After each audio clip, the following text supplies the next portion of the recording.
Hi, if you clicked on this video, you feel stuck and you are ready to explore what is really holding you back from your success right now. In this video, I'll share what I believe is the surprising number one obstacle blocking your success and the 5-step process I use to break through. You see, the single biggest obstacle standing between you and your next level of success isn't what you think. It's not money, it's not time, it's not even your competition or your idea. It's something much simpler and closer to home. If you're new here, I'm Amir. For over 30 years, I've led 6 global teams and helped more than 1,000 individuals and businesses achieve remarkable growth. I created this channel to share proven strategies that help professionals like you live extraordinary lives. So let me share a story with you. Jen's story. Several years ago, I worked with a client, let's call her Jen, who ran a successful construction business in New York City. Her company renovated luxury apartment buildings. She started in her 20s, built an impressive portfolio and developed a strong reputation for quality. More than that, Jen loved what she was doing. Fast forward 15 years, Jen wasn't enjoying her work anymore. Oh, that's nice to say. Jen hated her current clients.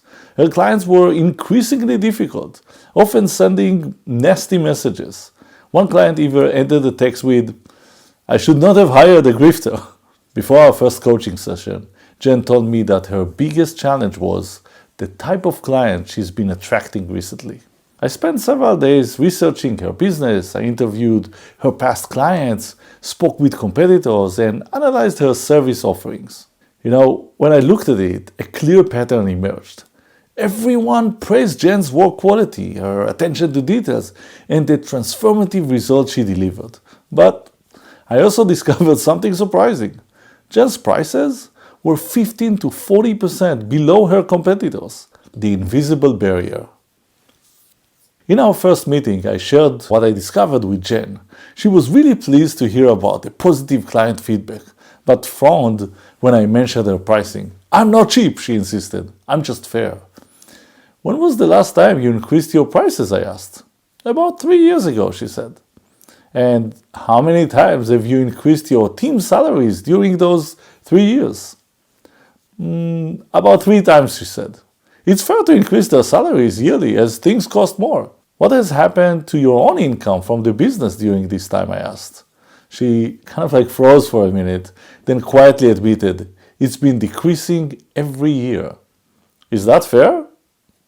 Silence. "Do things cost more for you now? Groceries, utilities, your children's education?" She nodded. "Then why is it fair for you to deliver more work while earning less?" As our session ended, I asked her to identify 3-4 services where she could increase her prices. She reluctantly agreed to think about it. Our first session was a really tough one, and I didn't think she would come back. The resistance pattern. To my surprise, Jen did return the following week, but without pricing changes. "Business was crazy this week," she explained. "I didn't have time to work on it." We reviewed her competitors' rates again. Every single one charged significantly more for similar services. "I'll bring a new pricing list next time," she promised. But the next week, she walked in and immediately said, "I know I was supposed to bring the new pricing list, but I just didn't get around to do it." She seemed very upset. So I suggested adding a consequence if she failed to make the changes. She would donate $1,000 to my favorite charity. And, Jen agreed. The following week, Jen handed me $1,000 before I could even say hello. "I'll make the changes next time. Let's focus on marketing instead." The breakthrough moment.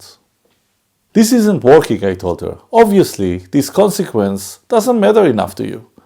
Knowing Jen was politically active, I proposed a new consequence, the same $1,000, but instead to my charity, it will go to the opposing political party.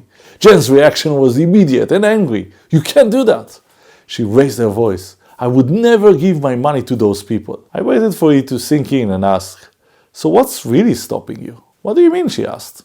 "I'm talking about your beliefs, the things you hold to be true. They are true to you whether or not they actually are to other people. You see, some beliefs empower us, while others limit us. What belief is preventing you from charging what your service is truly worth? I will always remember how that session continued. It was truly a remarkable one. It was supposed to be an hour long, but it stretched from 1 hour to over 3 hours. Eventually, Jen revealed, I believe that making more money when you already have enough is greedy. Asking for higher prices to increase my profits feels wrong and unfair. She explained that she grew up hearing that money is the root of all evil. Is this belief empowering you or limiting you? I asked. I said, empower beliefs are those who lead you toward achieving your goals and your vision. And limiting beliefs are those who prevent you from achieving these goals. Jen said immediately, it's limiting me. But how do I get rid of it? What is your limiting belief that you really wish you could get rid of? Before we continue, take a moment to write it down. The replacement strategy. It's difficult to simply stop believing something you've held for decades, I explained. Instead, we need to replace it with a stronger, empowering belief that serves you better. Over the next few sessions, we developed Jen's replacement belief. And it was, I believe that by undercharging for my services, I'm actually signaling to my clients that my work is of lesser quality. This not only attracts difficult clients, but it prevents my ideal clients from finding me. They're paying my competitors more money for inferior work, which means I'm failing to deliver the excellence and fairness they deserve. This perspective really upset Jen. It violated her core value of providing exceptional quality and her sense of fairness. The transformation. 2 weeks later, Jen arrived with a completely revised pricing list. Her smile told me everything. And recently, I caught up with Jen. In the past year, her business has flourished. Revenue is up over 30%, and she receives amazing testimonials almost weekly. And she expanded into luxury hotel renovation. But most importantly, she rediscovered her passion. With her increased profits, she launched a service supporting affordable housing developments at reduced rates. Aligning my prices with my value hasn't made me greedy, she told me. It allowed me to give more to the causes I truly care about. Jen's story isn't unique. I have seen it so many times. And I can even relate some of my own success obstacle to my own limiting belief. You see, I believe our biggest obstacle to success isn't external, it's our own limiting beliefs. So here's the 5-step process I've adapted from Tony Robbins' work to help you break through, a process that I've been using for a while. Step 1, identify your core beliefs. Write down the 5 beliefs that guide your decisions. Start with I believe that. And if you're struggling, ask a trusted friend what beliefs they observe driving your actions. If you're still here, thank you. At this point, you have your core 5 beliefs written down. So let's move on to the second step. Step 2, evaluate each belief. Label each belief as empowering or limiting. Write down a specific example where this belief either helped or stalled your progress. Step 3, create replacement beliefs. For each of the limiting beliefs, develop a stronger, different, and empowering belief that better serves your goals. Don't just deny the old belief, replace it completely. Step 4, amplify the emotional stakes. Visualize the pain of maintaining your limiting belief.